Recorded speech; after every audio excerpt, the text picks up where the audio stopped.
Me preparaba con entusiasmo para la boda de mi hijo, que se celebraría esta tarde. Lo llamé para preguntarle sobre el programa, y mi nuera contestó el teléfono. Nos casamos ayer. Solo invitamos a las personas más importantes. Mis oídos zumbaban. Mis manos apretaban con fuerza el vestido de novia, que había atesorado durante semanas. Ahora se sentía helado, tan pesado, como si se hundiera en un abismo. Una semana después, mi teléfono sonó frenéticamente. Su voz al otro lado de la línea sonaba frenética, rota. El alquiler está retrasado. ¿Olvidaste hacer la transferencia, mamá? Respondí con una calma escalofriante. ¿Ah, sí? ¿Acaso no te avisé? Pero antes de continuar, comprueba si ya te has suscrito al canal y comparte en los comentarios desde dónde estás viendo nuestro vídeo. Nos encantaría saber hasta dónde llegan nuestras historias de venganza. Un sábado por la mañana en San Miguel de Allende, me desperté más temprano de lo habitual. Hoy era el día de la boda de Severo, mi hijo. El día que había esperado desde que era un niño. Mi pequeño taller de costura estaba como siempre, con el olor a lino y el traqueteo de mi vieja máquina de coser. El vestido de seda verde azulado, que había preparado meticulosamente durante las últimas 3 semanas, lo llevaré puesto y estaré hermosa para la boda de Severo, murmuré, imaginando la radiante sonrisa de Severo en su traje, de pie junto a su novia. Sobre la mesa auxiliar, una caja de regalo plateada estaba cuidadosamente envuelta. Dentro se encontraba el juego de cubiertos de plata de la familia Montoya. El regalo que mi esposo, Aurelio, me había recordado una y otra vez. Elvira, esta es una reliquia familiar. Dásela a Severo cuando se case, para que recuerde que la familia lo es todo. Acaricié suavemente la caja, como si tocara al propio Aurelio, el hombre que me había dejado hace 15 años. Estarías orgulloso de nuestro hijo, Aurelio, susurré, como si él estuviera de pie en algún lugar, sonriendo. El reloj marcó las 2 de la tarde. Fruncí el ceño, revisando mi teléfono. No había mensajes de Severo, ni de Luriel, mi futura nuera. La invitación que me enviaron la semana pasada solo decía escuetamente sábado por la tarde, en la iglesia de San Antonio. Sin hora específica, sin detalles.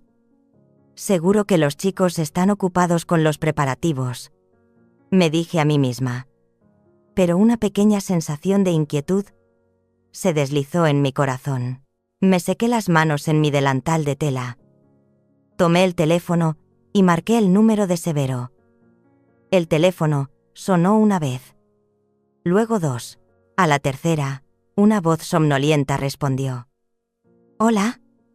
Luriel, soy yo. Tu mamá», dije, tratando de mantener un tono alegre, aunque mi corazón latía un poco más rápido. Llamo para preguntar a qué hora tenemos que estar en la iglesia esta tarde. Hubo silencio al otro lado de la línea. Un breve silencio, pero suficiente para que sintiera la pesadez en el aire. Luego, la voz de Luriel sonó, fría, tan indiferente como si hablara del tiempo.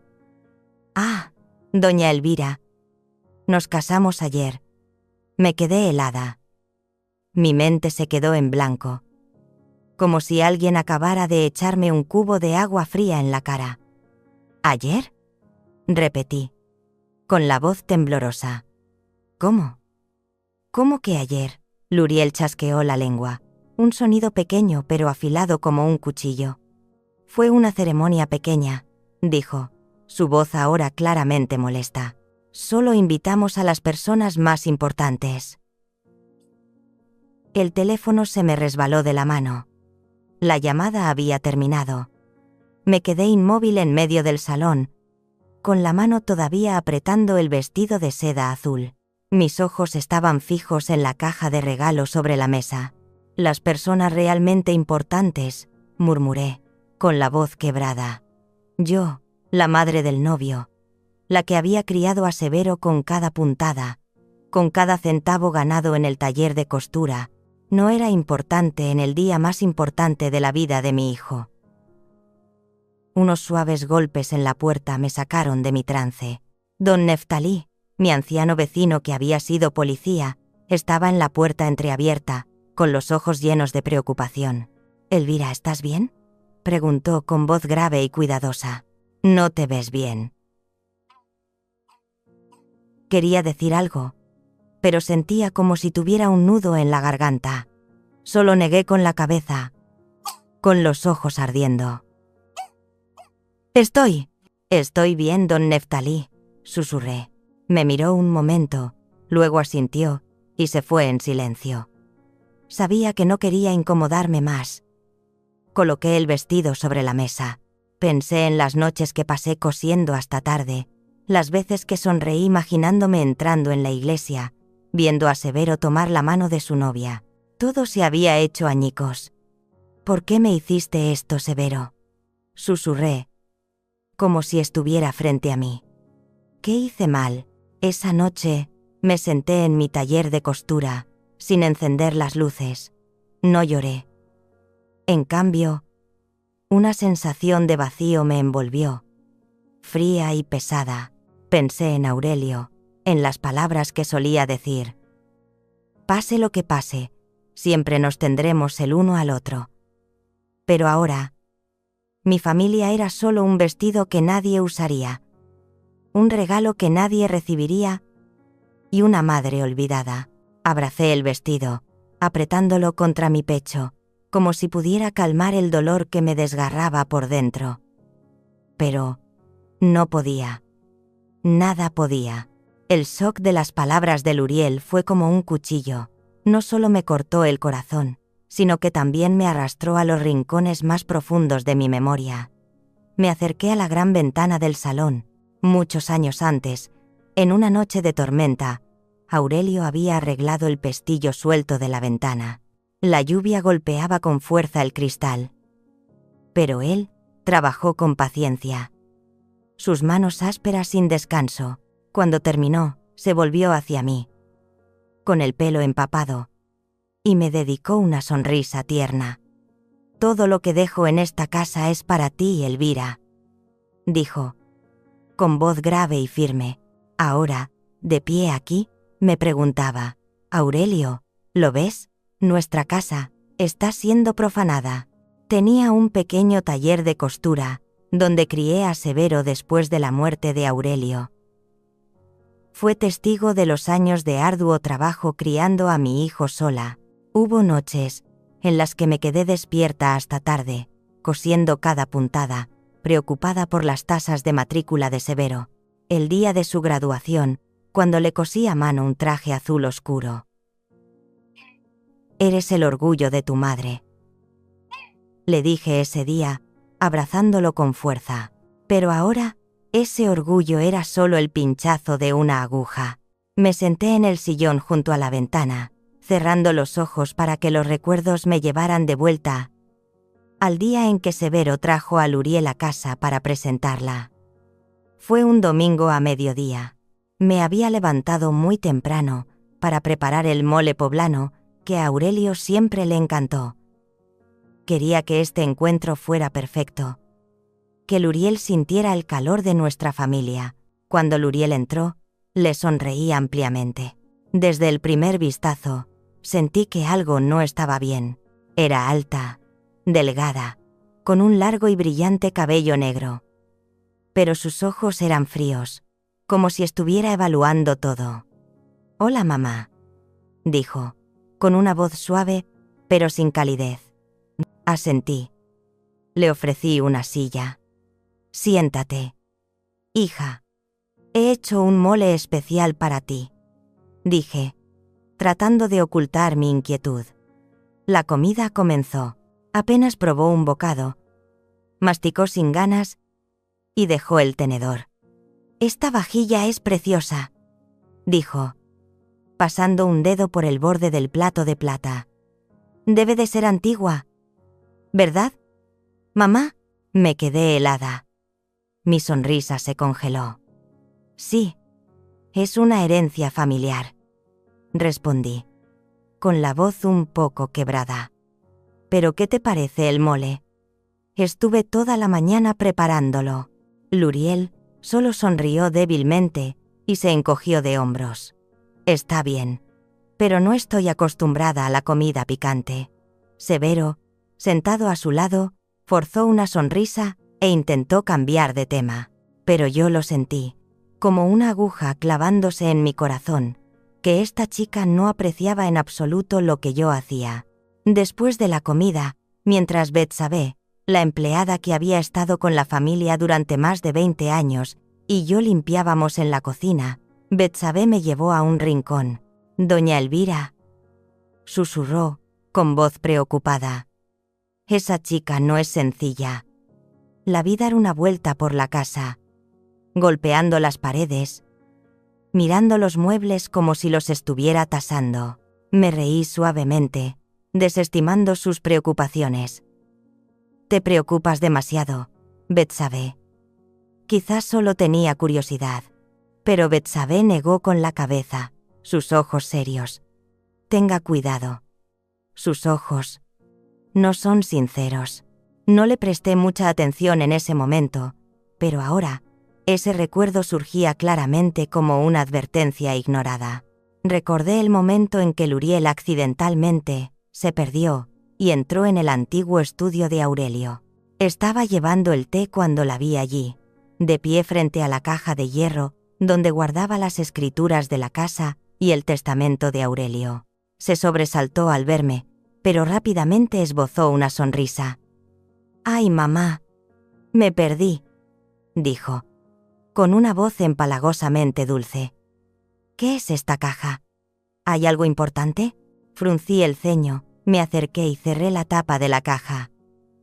«Solo son papeles viejos, hija», respondí, tratando de mantener la calma. «No hay nada interesante en esta habitación». Luriel asintió, pero su mirada, afilada como un cuchillo, permaneció fija en la caja. A partir de ese día, todo empezó a cambiar. Severo comenzó a pedir dinero. Al principio, eran pequeñas cantidades.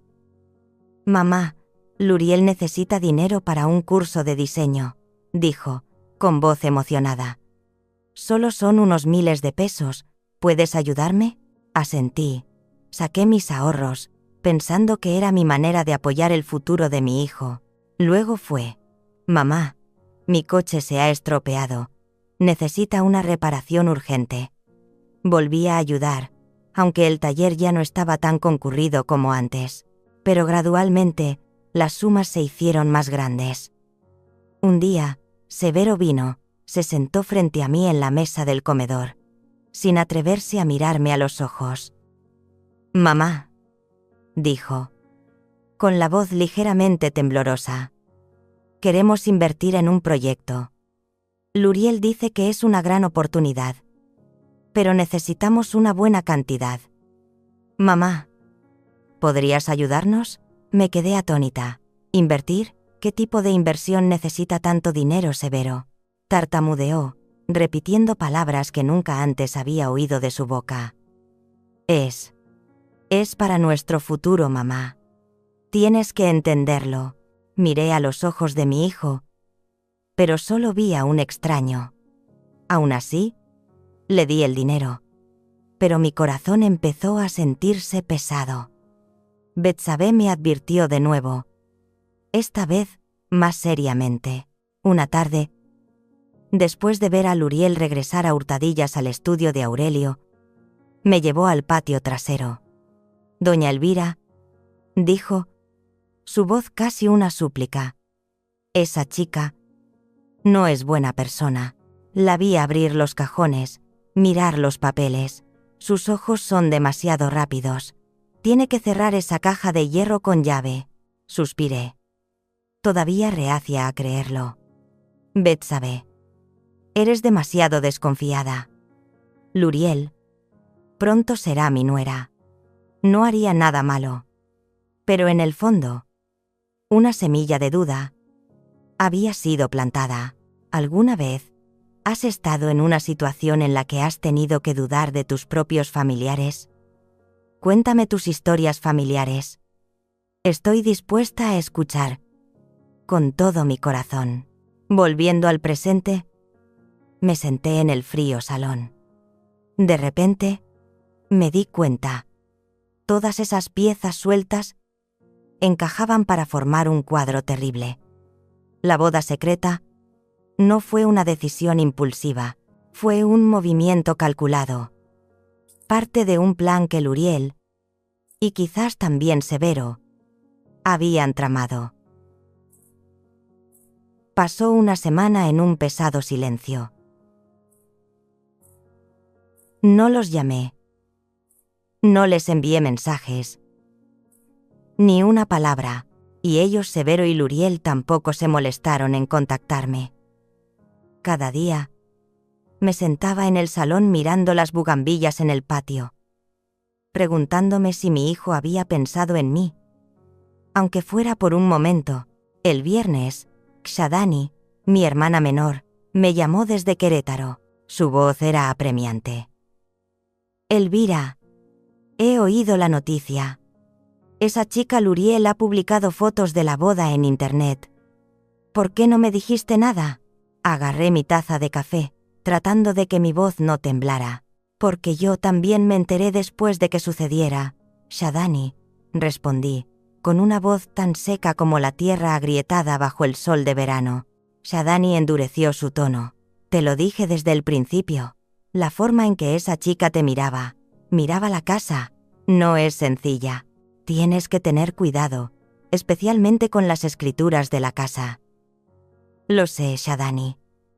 Pero no quería pensar mal de ellos. Severo es mi hijo. Mi voz se quebró. Y Shadani suavizó la suya. Hermana, eres madre, pero también eres humana. Asentí levemente y colgué. El lunes siguiente, mi teléfono volvió a sonar. Era Severo. Respiré hondo y contesté. Hola, dije, tratando de mantener la calma. Mamá, mamá, la voz de Severo irrumpió en mi oído. Frenética, sin un solo saludo.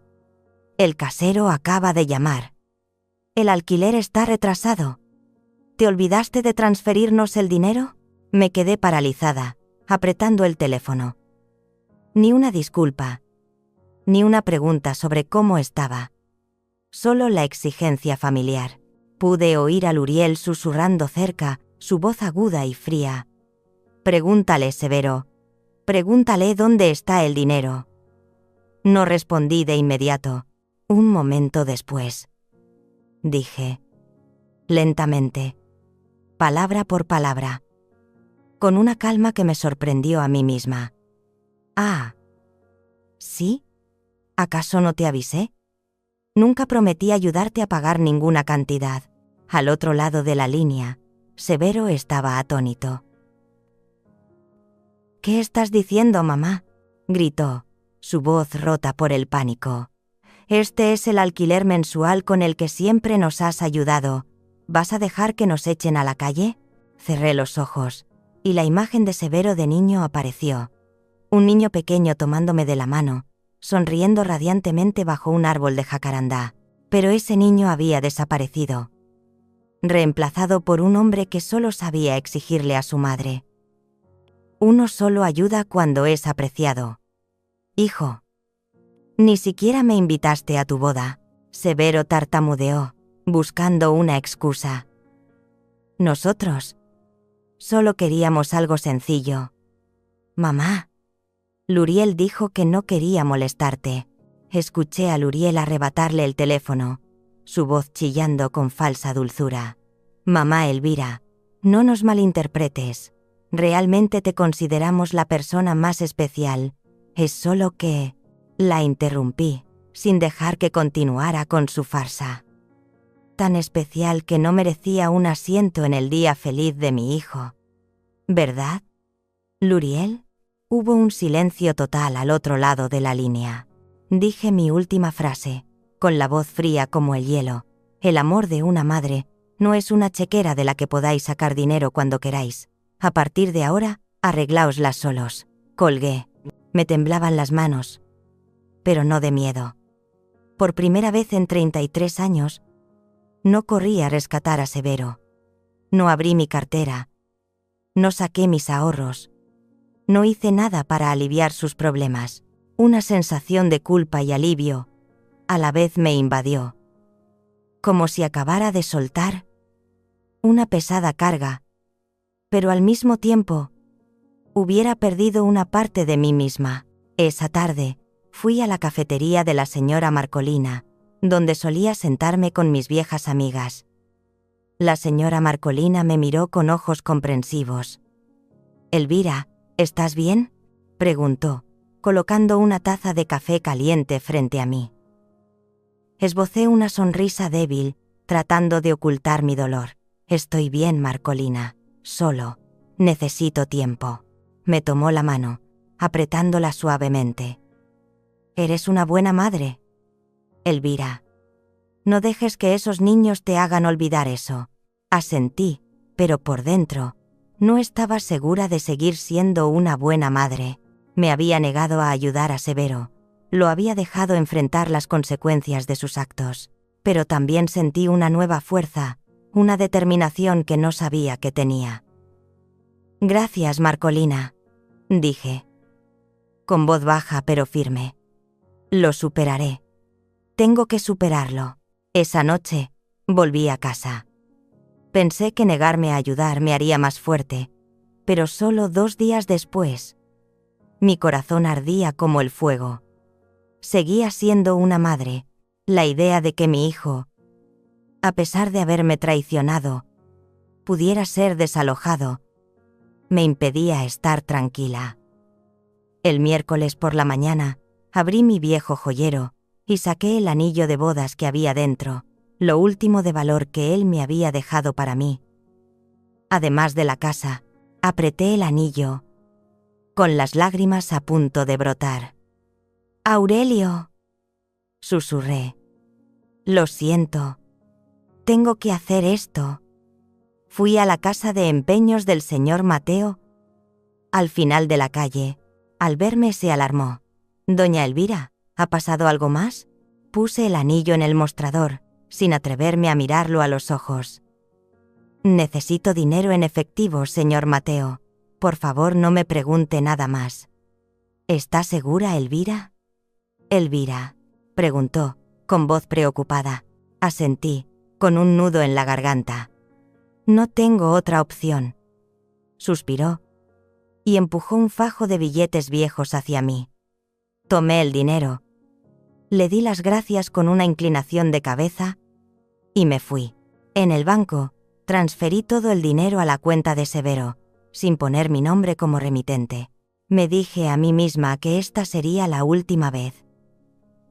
«Esto es todo lo que puedo hacer, Severo», murmuré, mirando la pantalla de confirmación de la transacción.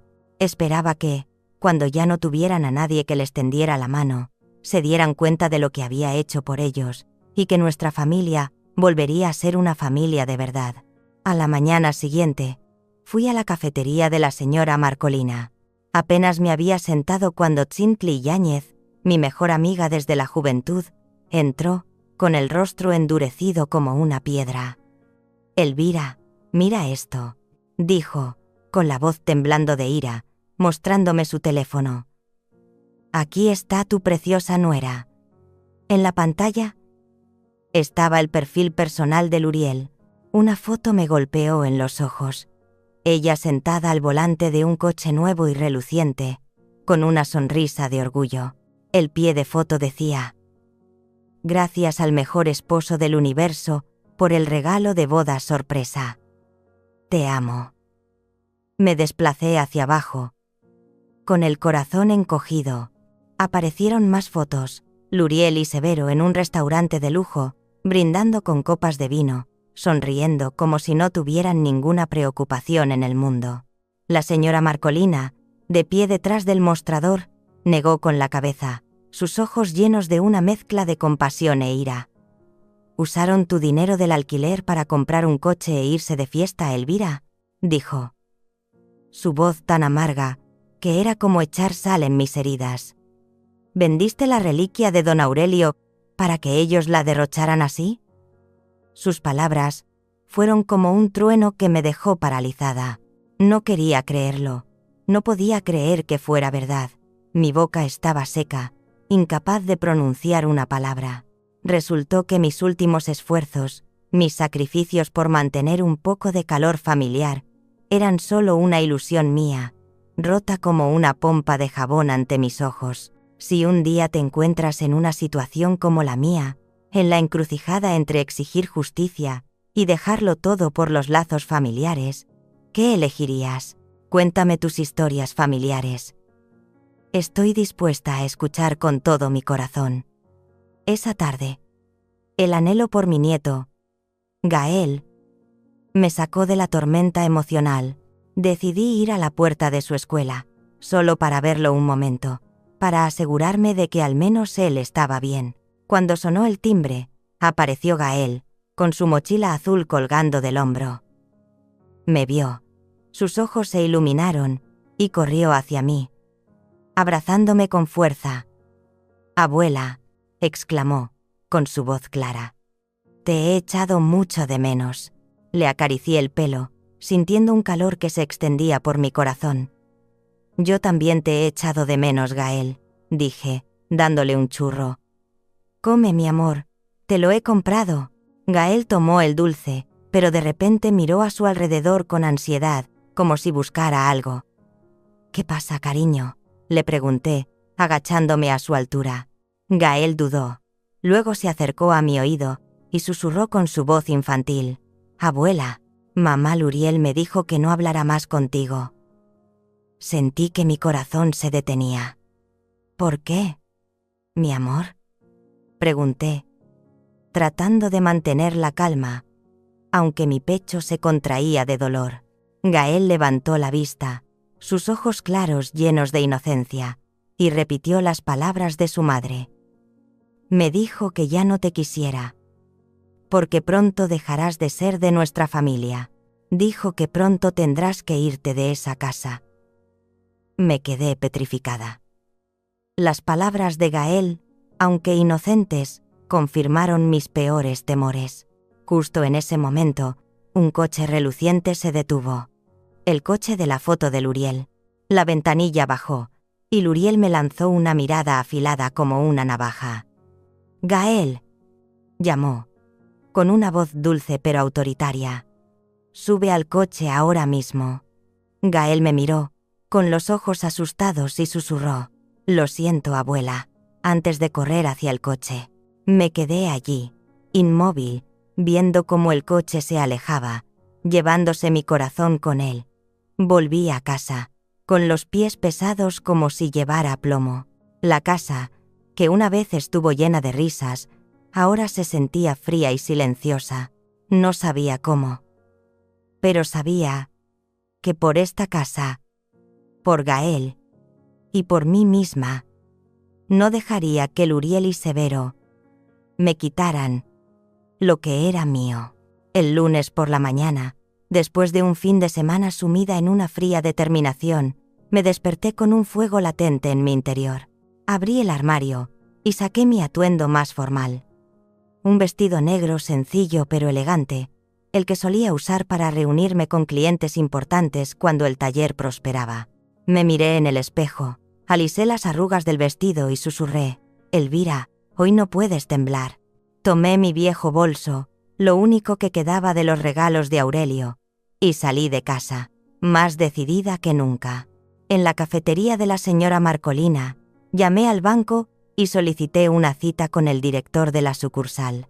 La persona al otro lado, con voz educada pero seca, me informó: «Señora Montoya, el director no se encarga de cuentas antiguas. La especialista Mireia Salgado Neri la atenderá. ¿Puede venir ahora mismo?». Respondí de inmediato: «Estaré allí en una hora». Me terminé el café, sintiendo el amargor bajar por mi garganta, como un recordatorio de que esta batalla no sería fácil. Cuando entré en el banco, el aire fresco y el tecleo constante me dieron un ligero escalofrío. Mireia, una mujer de unos 40 años, con gafas de montura fina y una expresión seria, me recibió en una pequeña oficina. Sonrió, pero sus ojos revelaban impaciencia. «Buenos días, doña Elvira», dijo, señalando una silla. «¿En qué puedo ayudarla?» Con troca, dejé mi bolso, me senté erguida y la miré directamente a los ojos. «Quisiera solicitar una copia detallada de todos los movimientos de mi cuenta de ahorros de los últimos 5 años, especialmente las transferencias y las retiradas de efectivo». Mireia frunció el ceño y se ajustó las gafas. «Señora», respondió, con cierta vacilación, «eso es una cantidad enorme de papeleo. Podría tardar varios días en prepararse». La interrumpí, con voz firme pero no agresiva. «Esperaré, señorita Mireia. Mi esposo, don Aurelio Montoya, abrió esta cuenta aquí hace más de 40 años. Confío en que el banco será responsable con un cliente tan leal como nosotros». El nombre de don Aurelio pareció tener poder. La expresión de Mireia se suavizó, y un atisbo de respeto brilló en sus ojos. «Don Aurelio», repitió, en voz baja. «Sí, por supuesto. Lo recuerdo. Un hombre muy respetable. Por favor, espere un momento. Lo comprobaré de inmediato». Se levantó y salió de la oficina, dejándome con mis pensamientos turbulentos. Apreté las manos, intentando mantener la calma, pero sabía que me encontraba en una encrucijada. Casi una hora después, Mireia regresó con un grueso fajo de papeles. Su rostro, ahora más serio. «Doña Elvira», dijo, colocando los papeles sobre la mesa, «he impreso todos los movimientos de su cuenta. ¿Podemos revisarlos juntas?» Asentí. Mi corazón comenzó a latir más rápido. Nos sentamos y pasamos las páginas. Los números y las fechas danzaban ante mis ojos. Retiradas regulares, mes tras mes. Las cifras cada vez mayores, como un flujo silencioso pero implacable. De repente, me detuve, señalando un comprobante de retirada de efectivo de hacía 2 años. La firma era un garabato, muy diferente de mi caligrafía suave. «Un momento», dije, con la voz temblando de emoción. «Esta no es mi firma». Mireia tomó el papel y lo comparó con la firma de muestra en el archivo. Sus ojos se abrieron de par en par. Su rostro palideció. «Tiene razón», susurró, asombrada. «Esta firma intenta imitar la suya, pero es demasiado rígida y temblorosa». Pasó a otros comprobantes. Sus manos empezaron a temblar. «Dios mío, hay muchos comprobantes con firmas falsificadas». Mi corazón latía con fuerza. No de miedo, sino porque finalmente tenía pruebas. ¿Podría imprimir estos comprobantes por separado para mí?, pregunté, con voz tranquila pero decidida. Mireia asintió, levantándose apresuradamente. «Lo haré de inmediato. Doña Elvira, por favor, espere un poco más».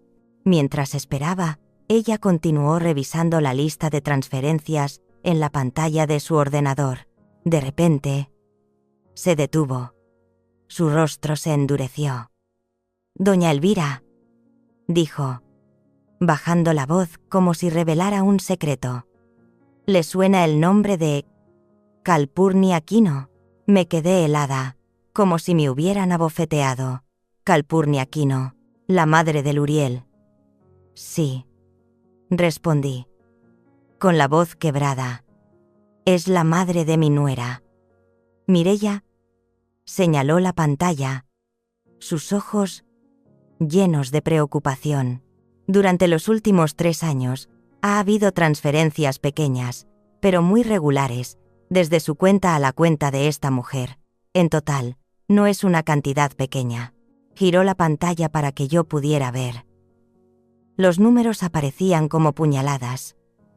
Docenas de transacciones, cada una de unos pocos miles de pesos. pero sumadas daban una cantidad que nunca hubiera imaginado. Todo se derrumbó en mi cabeza. No solo Severo, no solo Luriel, sino toda su familia Calpurniaquino habían orquestado esta farsa juntos. Habían estado sacando dinero de mi cuenta a escondidas, falsificando mi firma, como si yo fuera solo una marioneta para su beneficio. No lloré, no podía llorar. En cambio, un escalofrío recorrió mi espalda. «Señorita Mireia», dije, con voz dura como una piedra. «Necesito una copia de todas estas transacciones». «Cada una de ellas», Mireia asintió, sus ojos ahora llenos de compasión. «Las prepararé de inmediato», dijo. Y luego se detuvo, mirándome como si quisiera decir algo importante. «Doña Elvira», dijo en voz baja, casi un susurro, «si necesita un testigo, estoy dispuesta. Esto no es solo incorrecto, es un crimen». La miré, sintiendo que había encontrado una aliada inesperada. «Gracias, Mireia», respondí, con la voz ronca por la emoción. «No olvidaré su amabilidad». Al salir del banco, apreté el fajo de documentos, sintiendo su peso en mis manos, y caminé, llena de determinación. Esta guerra acababa de empezar, y no iba a permitirme perder. Apenas tuve 2 días de calma para organizar las pruebas del banco, esos papeles que eran como cuchillos afilados, listos para mi contraataque.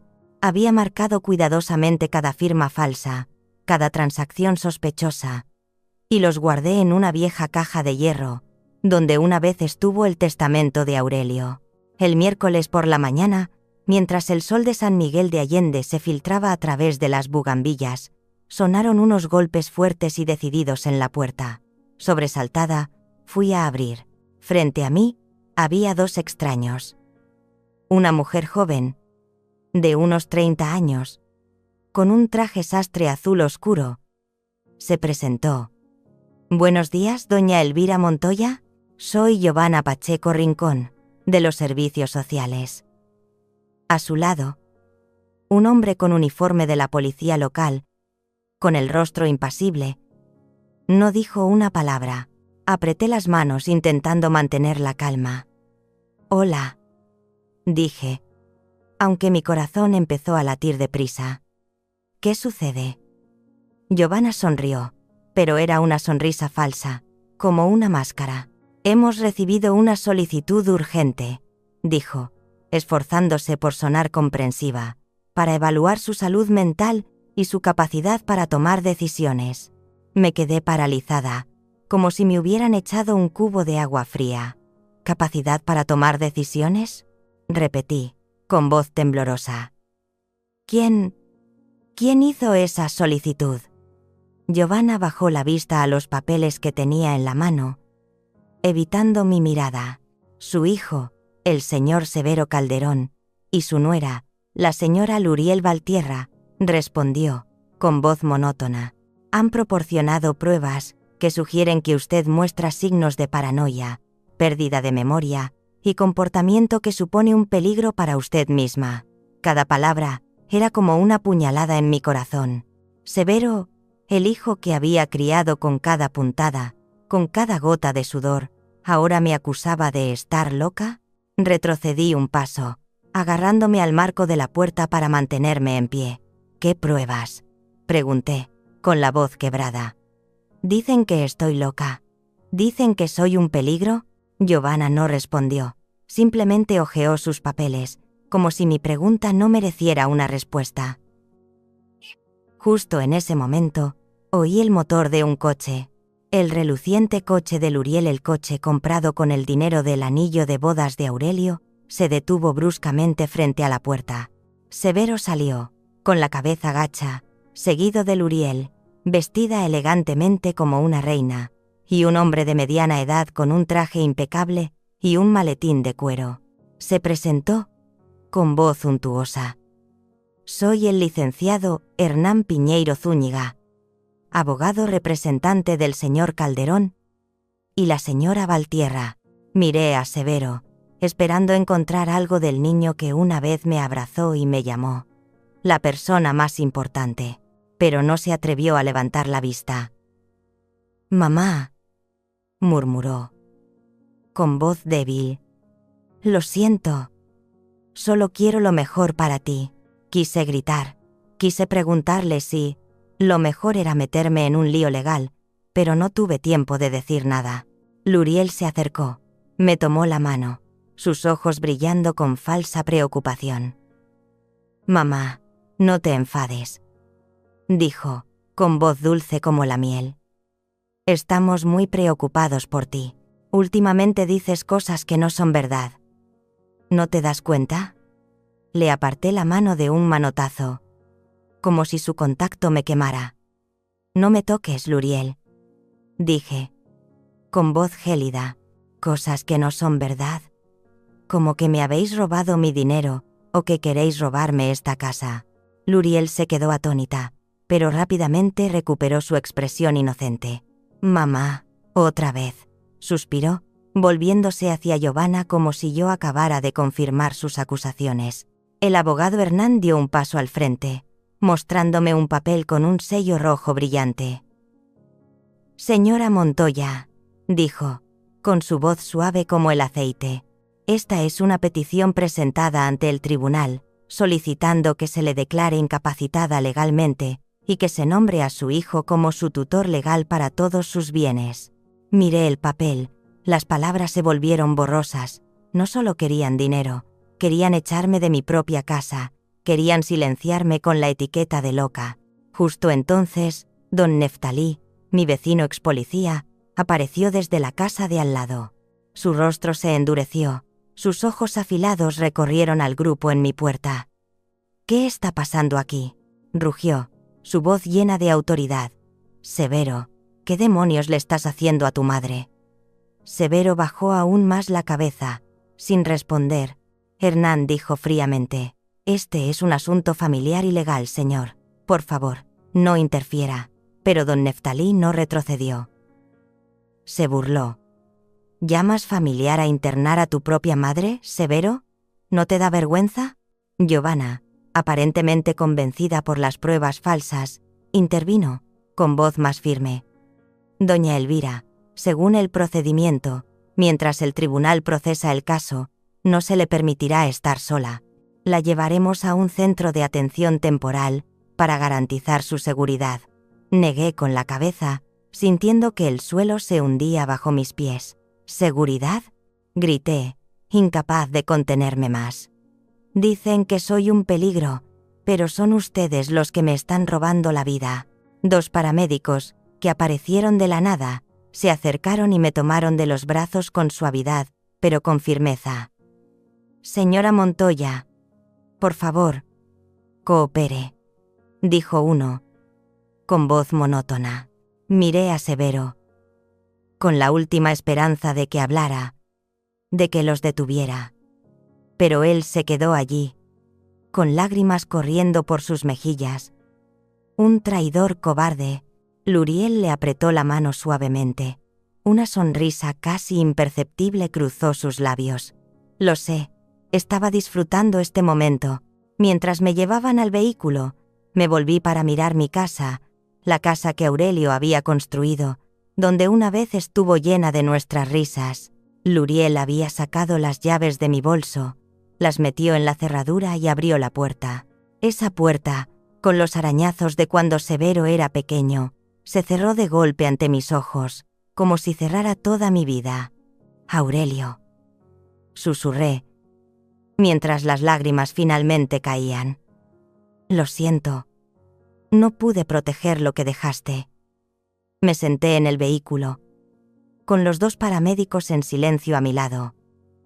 A través de la ventanilla, vi a don Neftalí todavía allí, con los puños apretados, su mirada como una promesa de que no dejaría que esto quedara en silencio. Cerré los ojos, respiré hondo, tratando de aferrarme a la poca fuerza que me quedaba.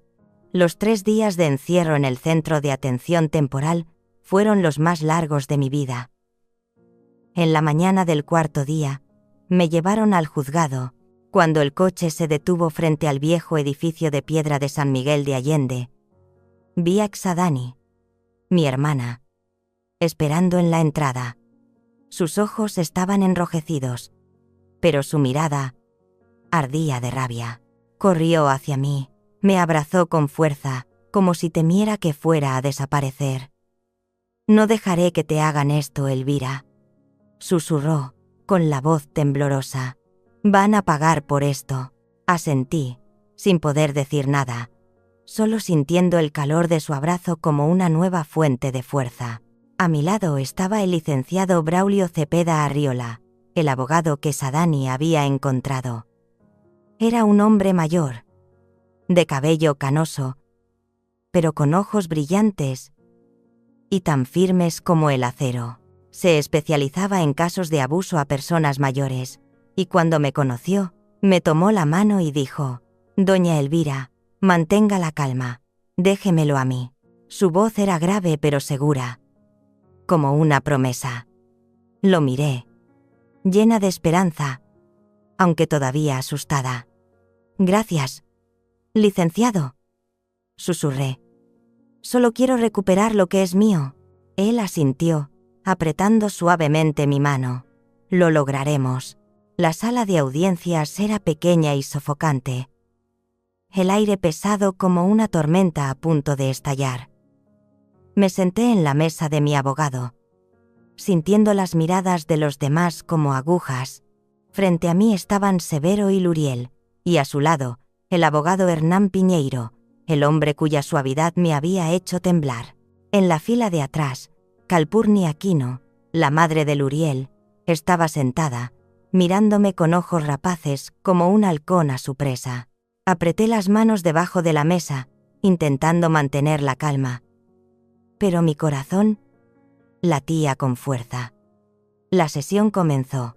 La jueza Isela Tehuantzin Armenta, una mujer de aspecto severo y mirada penetrante, golpeó el mazo.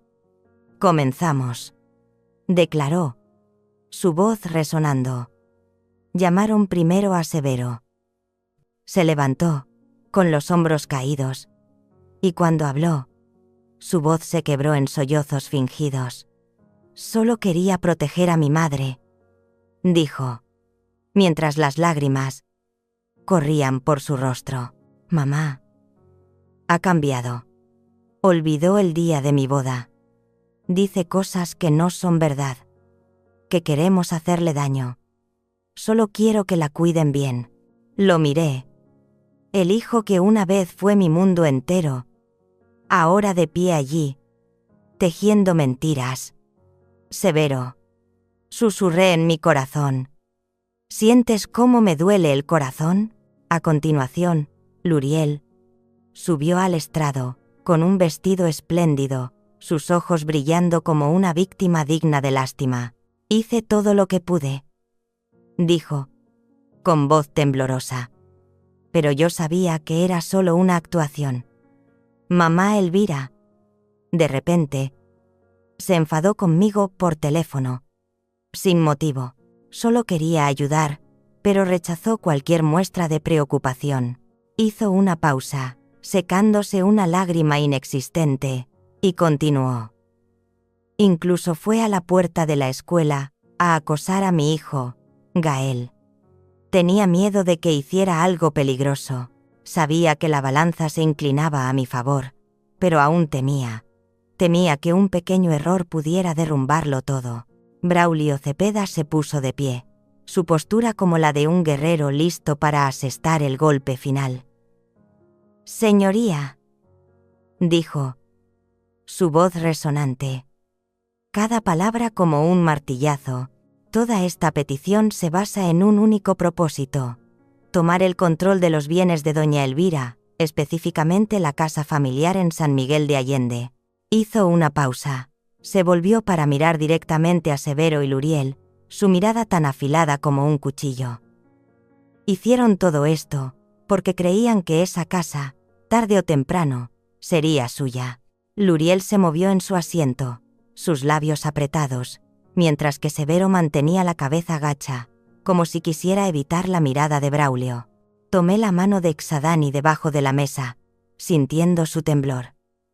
«Hermana, lo está haciendo muy bien», susurró Xadani, su voz llena de esperanza.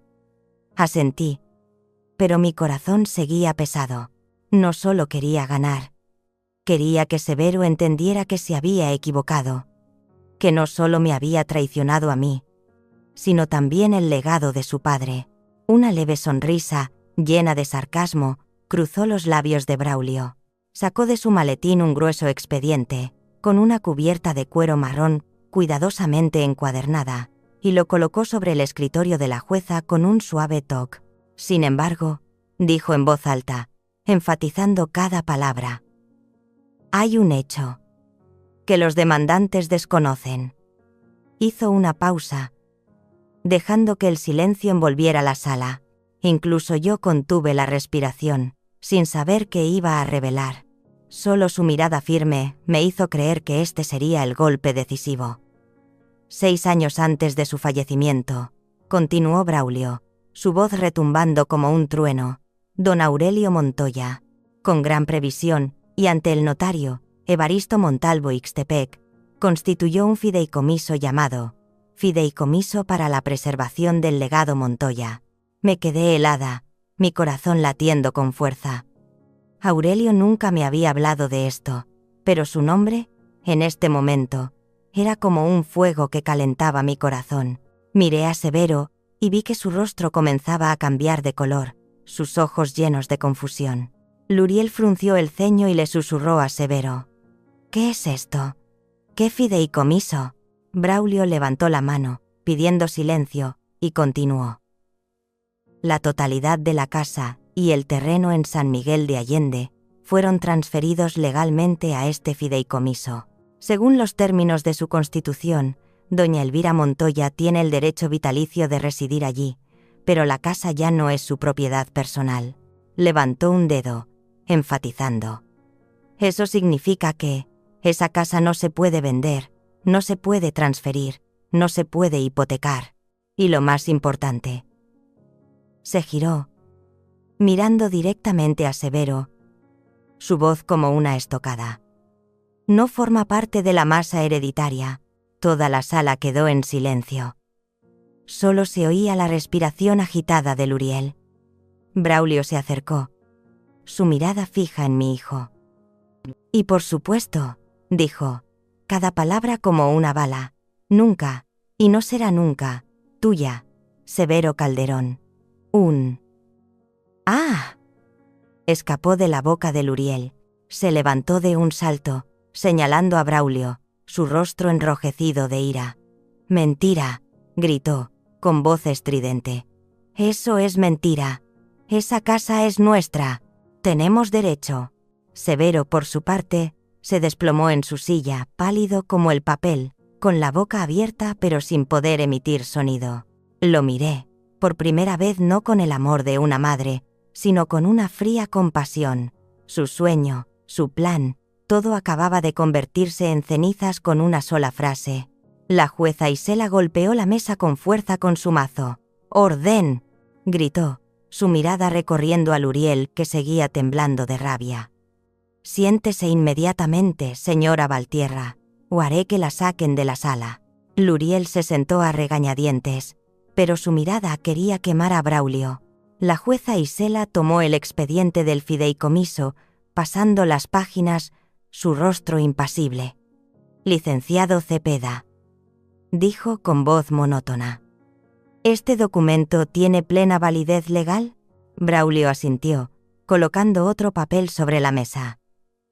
«Señoría, esta es la copia notariada de la oficina del señor Evaristo Montalvo Ixtepec, junto con la firma de don Aurelio Montoya». Miré a Calpurnia Quino en la fila de atrás. Ella, que una vez me había mirado con arrogancia, ahora tenía la cabeza gacha, agarrando su bolso con fuerza. Sabía que la balanza se inclinaba a mi favor, pero aún temía que un pequeño error pudiera derrumbarlo todo. Braulio Cepeda se puso de pie, su postura como la de un guerrero listo para asestar el golpe final. «Señoría», dijo, su voz resonante. Cada palabra como un martillazo. Toda esta petición se basa en un único propósito: tomar el control de los bienes de doña Elvira, específicamente la casa familiar en San Miguel de Allende. Hizo una pausa. Se volvió para mirar directamente a Severo y Luriel, su mirada tan afilada como un cuchillo. Hicieron todo esto porque creían que esa casa, tarde o temprano, sería suya. Luriel se movió en su asiento, sus labios apretados, mientras que Severo mantenía la cabeza gacha, como si quisiera evitar la mirada de Braulio. Tomé la mano de Xadani debajo de la mesa, sintiendo su temblor. «Hermana, lo está haciendo muy bien», susurró Xadani, su voz llena de esperanza. Asentí, pero mi corazón seguía pesado. No solo quería ganar, quería que Severo entendiera que se había equivocado, que no solo me había traicionado a mí, sino también el legado de su padre. Una leve sonrisa, llena de sarcasmo, cruzó los labios de Braulio. Sacó de su maletín un grueso expediente, con una cubierta de cuero marrón, cuidadosamente encuadernada, y lo colocó sobre el escritorio de la jueza con un suave toque. Sin embargo, dijo en voz alta, enfatizando cada palabra: «Hay un hecho que los demandantes desconocen». Hizo una pausa, dejando que el silencio envolviera la sala. Incluso yo contuve la respiración, sin saber qué iba a revelar. Solo su mirada firme me hizo creer que este sería el golpe decisivo. 6 años antes de su fallecimiento, continuó Braulio, su voz retumbando como un trueno, don Aurelio Montoya, con gran previsión, y ante el notario, Evaristo Montalvo Ixtepec, constituyó un fideicomiso llamado Fideicomiso para la Preservación del Legado Montoya. Me quedé helada, mi corazón latiendo con fuerza. Aurelio nunca me había hablado de esto, pero su nombre, en este momento, era como un fuego que calentaba mi corazón. Miré a Severo y vi que su rostro comenzaba a cambiar de color, sus ojos llenos de confusión. Luriel frunció el ceño y le susurró a Severo: «¿Qué es esto? ¿Qué fideicomiso?». Braulio levantó la mano, pidiendo silencio, y continuó: «La totalidad de la casa y el terreno en San Miguel de Allende fueron transferidos legalmente a este fideicomiso. Según los términos de su constitución, doña Elvira Montoya tiene el derecho vitalicio de residir allí, pero la casa ya no es su propiedad personal». Levantó un dedo, enfatizando: «Eso significa que esa casa no se puede vender, no se puede transferir, no se puede hipotecar. Y lo más importante». Se giró, mirando directamente a Severo, su voz como una estocada: «No forma parte de la masa hereditaria». Toda la sala quedó en silencio. Solo se oía la respiración agitada de Luriel. Braulio se acercó, su mirada fija en mi hijo. «Y por supuesto», dijo, cada palabra como una bala, «nunca, y no será nunca, tuya, Severo Calderón». Un «¡Ah!» escapó de la boca de Luriel. Se levantó de un salto, señalando a Braulio, su rostro enrojecido de ira. «Mentira», gritó, con voz estridente. «Eso es mentira. Esa casa es nuestra. Tenemos derecho». Severo, por su parte, se desplomó en su silla, pálido como el papel, con la boca abierta pero sin poder emitir sonido. Lo miré, por primera vez no con el amor de una madre, sino con una fría compasión. Su sueño, su plan, todo acababa de convertirse en cenizas con una sola frase. La jueza Isela golpeó la mesa con fuerza con su mazo. «¡Orden!», gritó, su mirada recorriendo a Luriel, que seguía temblando de rabia. «Siéntese inmediatamente, señora Valtierra, o haré que la saquen de la sala». Luriel se sentó a regañadientes, pero su mirada quería quemar a Braulio. La jueza Isela tomó el expediente del fideicomiso, pasando las páginas, su rostro impasible. «Licenciado Cepeda», dijo con voz monótona. «¿Este documento tiene plena validez legal?». Braulio asintió, colocando otro papel sobre la mesa. «Señoría, Esta es la copia notariada de la oficina del señor Evaristo Montalvo Ixtepec, junto con la firma de don Aurelio Montoya. Miré a Calpurnia Quino en la fila de atrás. Ella, que una vez me había mirado con arrogancia, ahora tenía la cabeza gacha, agarrando su bolso con fuerza. Sabía que entendía que el plan de su hija se había derrumbado. Aurelio, susurré en mi corazón. Me has protegido. Incluso cuando ya no estás aquí, la satisfacción que esperaba finalmente llegó. Pero no fue tan ruidosa como imaginaba. Fue un alivio profundo, silencioso, como si acabara de quitarme un peso que había oprimido mi pecho durante días. Shadani apretó mi mano con fuerza y susurró: «Hermana, hemos ganado». Asentí, pero mis ojos seguían fijos en Severo. Estaba sentado allí, como una estatua rota, sin rastro del niño que corría bajo el jacarandá. Severo, pensé. Elegiste el camino equivocado. Y ahora tienes que pagar el precio. Pero en el fondo, el corazón de madre que había en mí todavía dolía. Había ganado, pero también había perdido a mi único hijo. Braulio se volvió y me miró con una leve sonrisa. «Aún no hemos terminado, doña Elvira», dijo en voz baja. «Queda un paso más». Asentí, respiré hondo y me preparé para lo que estaba por venir. Sabía que esta audiencia no era solo para proteger la casa, sino también para recuperar mi honor, y no me detendría hasta que se hiciera justicia. La sala del tribunal tembló tras las palabras de Braulio, como si todo el mundo de Severo y Luriel acabara de hacerse añicos. Luriel, con el rostro descompuesto por la ira, gritó como un animal acorralado: «Mentira, están inventando todo», gritó, abalanzándose hacia la mesa de Braulio, con las manos en alto como si quisiera destrozar el expediente del fideicomiso. 2 guardias de seguridad intervinieron de inmediato, la sujetaron con fuerza y la hicieron retroceder. «¡Suéltenme!», se debatía Luriel con voz estridente. «No pueden hacerme esto». «¡Ey!», la jueza Isela Tehuán sin Armenta golpeó repetidamente con el mazo, el sonido de la madera resonando como un trueno.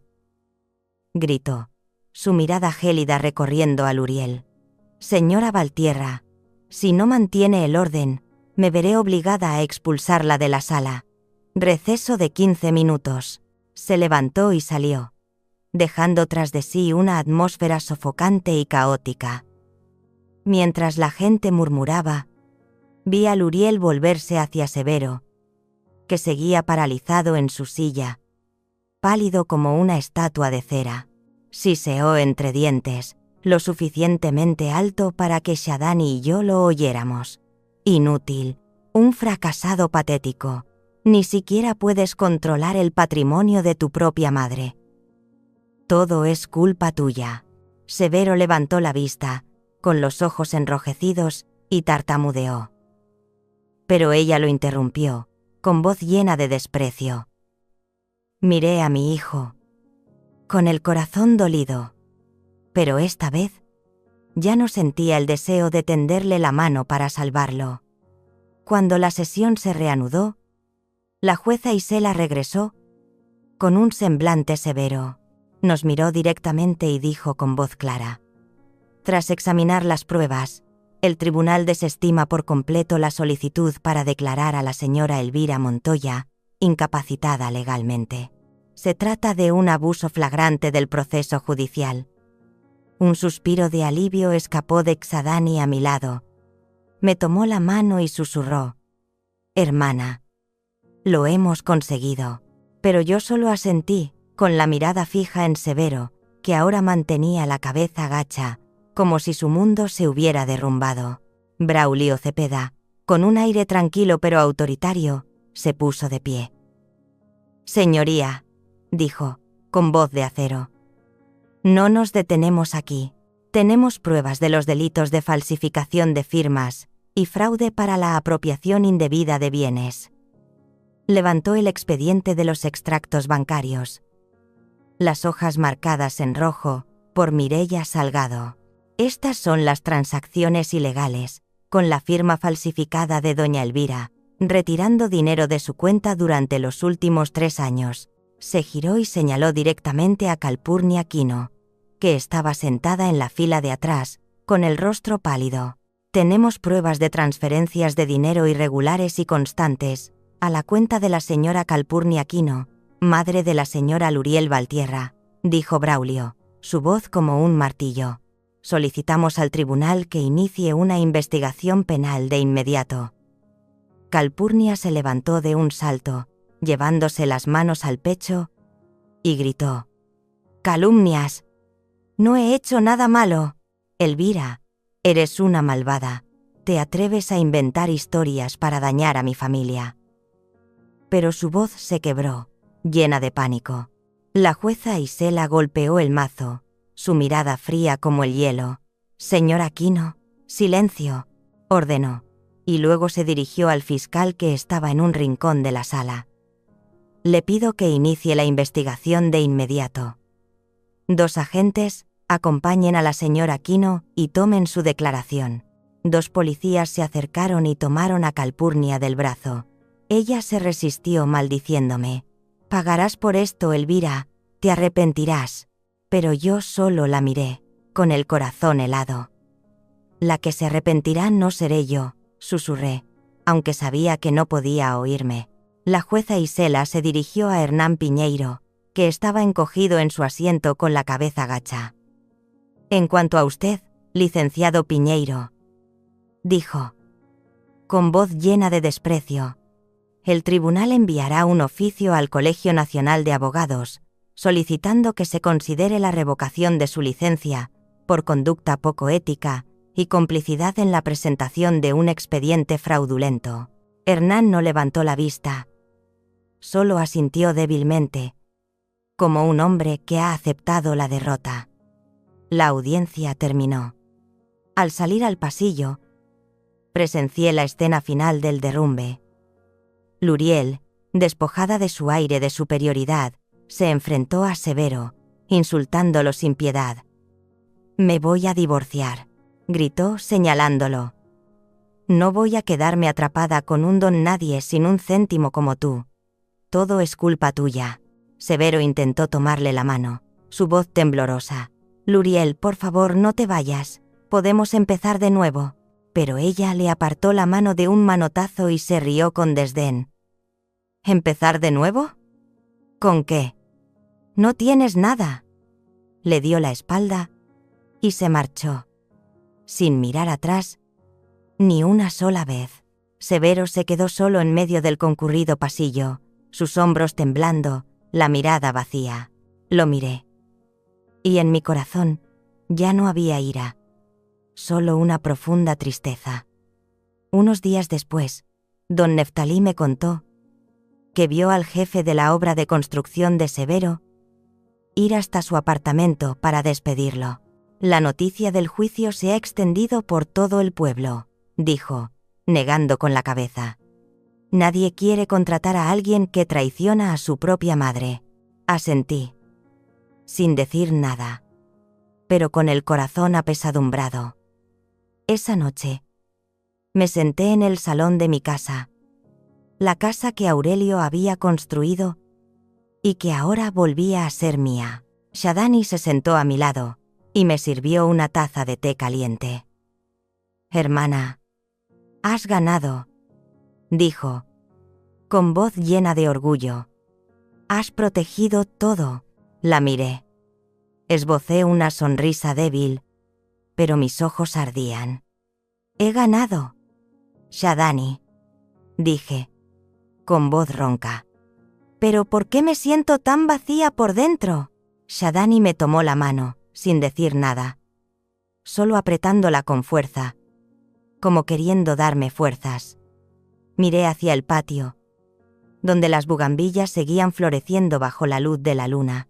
Esta casa era mía, pero el precio a pagar había sido mi único hijo. «Aurelio», susurré. «He mantenido mi promesa, pero he perdido a Severo». Cerré los ojos, dejando que el agotamiento me envolviera. Había ganado, pero esta victoria no me trajo alegría. Solo dejó un vacío que no sabía cómo llenar. Las semanas posteriores al juicio, comencé a reconstruir mi vida, como si recogiera los fragmentos de mí misma. La casa en San Miguel de Allende, con sus bugambillas en flor en el patio, seguía siendo el lugar al que regresaba cada día, pero ahora tenía un significado diferente. No era solo un refugio, sino un símbolo de victoria, de una determinación que no sabía que poseía hasta que fui empujada al límite. Luriel y su madre, Calpurnia, habían desaparecido de mi vida. Para mí, ya no existían, como vientos venenosos que soplan y se desvanecen en la nada. Una tarde, mientras regaba las plantas en el patio, sonó el teléfono. En la pantalla aparecía el nombre de Severo. Me detuve, con la regadera todavía en la mano, el corazón latiendo con fuerza. Una parte de mí quería ignorarlo, pero la otra parte, la parte de madre que nunca murió, me obligó a contestar. ¿Hola? Dije, con voz tranquila pero fría. Mamá. La voz de Severo sonó, patética y llena de remordimiento. Me equivoqué. Por favor, perdóname. No me queda nada. Luriel me dejó, perdí mi trabajo. Necesito tu ayuda. Lloraba, sus sollozos ahogados se oían por el teléfono. Me quedé allí, escuchando, dejándole desahogar todo su dolor. Pero esta vez, no sentí el impulso de correr a salvarlo. Respiré hondo y respondí, con una calma que me sorprendió a mí misma. Severo. El amor de una madre no es infinito cuando solo se abusa de él. Ya no puedo salvarte. Tienes que salvarte a ti mismo. Hubo silencio al otro lado de la línea. Solo la respiración agitada de Severo. Hice una pausa y luego añadí, con voz más suave. Pero una abuela sí puede salvar a un niño. Colgué, sin darle tiempo a decir nada más. Mis palabras no fueron solo un rechazo, sino una declaración. Había elegido proteger lo que quedaba, y eso no era Severo. Al día siguiente, me puse un vestido sencillo y entré en el banco, el lugar donde una vez me había enfrentado a verdades dolorosas. Mireia Salgado, la mujer que me había ayudado a descubrir las firmas falsas, sonrió al verme. Doña Elvira, dijo, levantándose de su escritorio, hoy se ve más radiante que la última vez. Sonreí y dejé mi bolso. Hola, Mireia. Hoy no vengo a investigar, sino a invertir en el futuro. Mireia. Frunció el ceño. Curiosa. ¿Invertir? ¿Quiere abrir una nueva cuenta? Negué con la cabeza y saqué un fajo de papeles de mi bolso. Quiero establecer un fondo de estudios a nombre de mi nieto, Gael Calderón. Todo el dinero del anillo de bodas de don Aurelio, más una parte de mis ahorros, se depositará allí. Le expliqué claramente. El fondo solo podría usarse para la educación de Gael hasta que cumpliera 25 años. Y ni Severo ni Luriel tendrían ninguna autoridad para intervenir. Mireia asintió. Sus ojos brillaban con admiración. «Es usted increíble, doña Elvira», dijo, con sinceridad. «Gael tiene suerte de tener una abuela como usted». Sonreí, pero sentí una punzada de dolor al pensar en Gael. En sus ojos claros, cuando dijo que su madre le había dicho que ya no quisiera a la abuela. Unos días después, tomé una gran decisión. Puse un cartel de «Se vende en mi taller de costura», el lugar que una vez fue mi mundo entero, donde los carretes de hilo de colores y el sonido de la máquina de coser habían criado a Severo. Cada rincón del taller era un recuerdo, pero sabía que era hora de cerrar el pasado.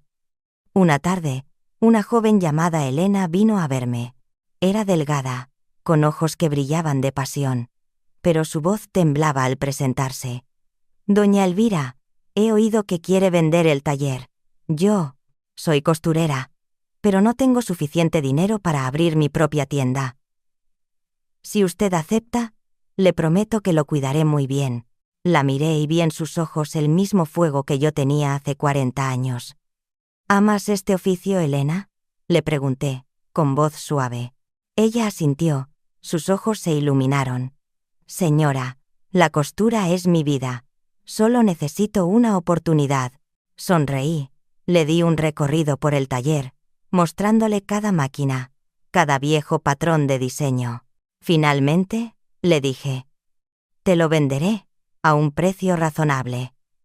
Las máquinas, los patrones, todo es tuyo. Cuídalo bien. Me dio de comer a mí, y ahora comenzará una vida para ti. Elena me abrazó y susurró. Gracias, doña Elvira. No la decepcionaré. Cuando se fue, me quedé en medio del taller vacío. Acaricié mi vieja máquina de coser y susurré. Adiós, viejos tiempos.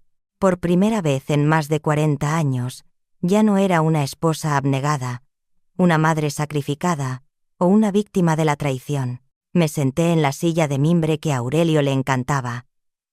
Cerré los ojos y dejé que el calor del sol y los recuerdos me abrazaran. Aurelio, susurré. Lo he conseguido. He conservado la casa. Y me he conservado a mí misma. Abrí los ojos. Miré los pétalos de las bugambillas, meciéndose en el viento. Y por primera vez, en mucho tiempo, sentí paz. Había perdido a Severo, pero había reencontrado a Elvira, una mujer fuerte, que ya no vivía para nadie más que para sí misma. Solo quiero decirte una cosa después de todo lo que ha pasado. Los lazos familiares no le dan a nadie el derecho de pisotearte. Y el amor de una madre no es un billete gratuito para la ingratitud. Hay momentos en que el silencio es un suicidio. Y levantarse es la única manera de seguir viviendo con dignidad. Perdí a mi hijo de la manera más dolorosa. Pero aprendí a no perderme a mí misma. Y si estás ahí fuera, herido por las mismas personas que más amas, recuerda, tienes derecho a proteger tu vida, incluso si eso significa caminar solo. La historia que acabas de escuchar ha tenido los nombres y lugares cambiados para proteger la identidad de los involucrados. No contamos esto para juzgar, sino con la esperanza de que alguien escuche y se detenga a reflexionar. ¿Cuántas madres están sufriendo en silencio en sus propios hogares? Realmente me pregunto, si estuvieras en mi situación, ¿qué harías? ¿Elegirías el silencio para mantener la paz? ¿O te atreverías a enfrentarlo todo para recuperar tu propia voz? Me gustaría conocer tu opinión sobre esta historia de Elvira, o cualquier otra sugerencia para mejorar nuestro contenido. Dios siempre bendice, y estoy segura de que el coraje nos llevará a días mejores. Mientras tanto, en la pantalla final, dejaré 2 de las historias más queridas del canal. Creo que te sorprenderán. Gracias por quedarte conmigo hasta este momento. Si esta historia ha tocado tu corazón, dale a me gusta. Suscríbete al canal y activa la campana de notificaciones para no perderte las próximas historias.